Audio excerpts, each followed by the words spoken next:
When I was a girl, I had a favorite story of the meadowlark who lived where the rivers wind. Her voice could match the angels in its glory, but she was blind. The lark was blind. The king of the rivers took her to his palace, where the walls were burnished bronze of golden braid, and he fed her fruit and nuts from an ivory chalice, and he prayed,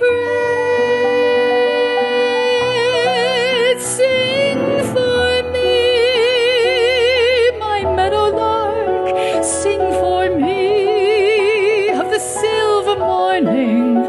Set me free, my meadowlark, and I'll buy you a priceless jewel, and cloth of brocade and crewel, and I'll love you for life if you will sing for me." Then one day, as the lark sang by the water, the god of the sun heard her in his flight, and her singing moved him so he came and brought her the gift of sight. He gave her sight, and she opened her eyes to the shimmer and the splendor of this beautiful young god, so proud and strong.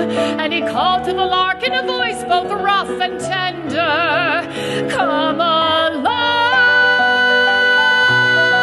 fly with me, my meadowlark, fly with me on the silver morning, past the sea where the dolphins bark.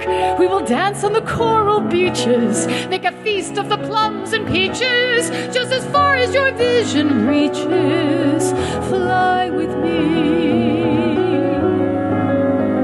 But the meadowlark said no, for the old king loved her so. She couldn't bear to wound his pride. So the sun god flew away, and when the king came down that day, he found his meadowlark had died. Every time I heard that part, I cried,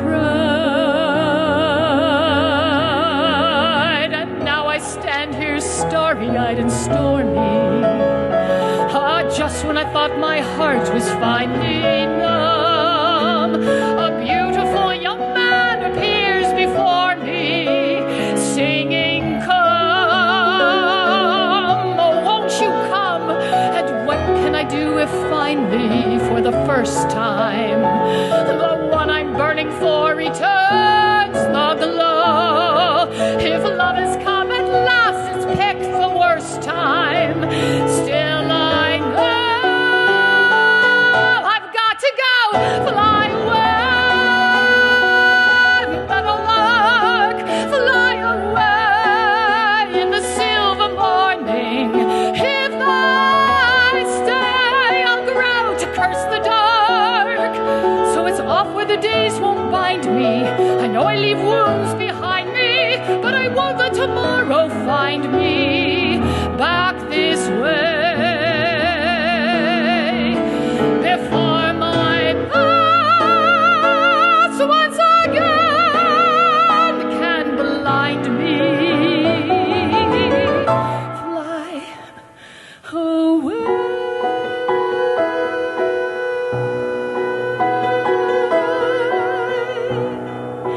And we won't wait to say goodbye, my beauty.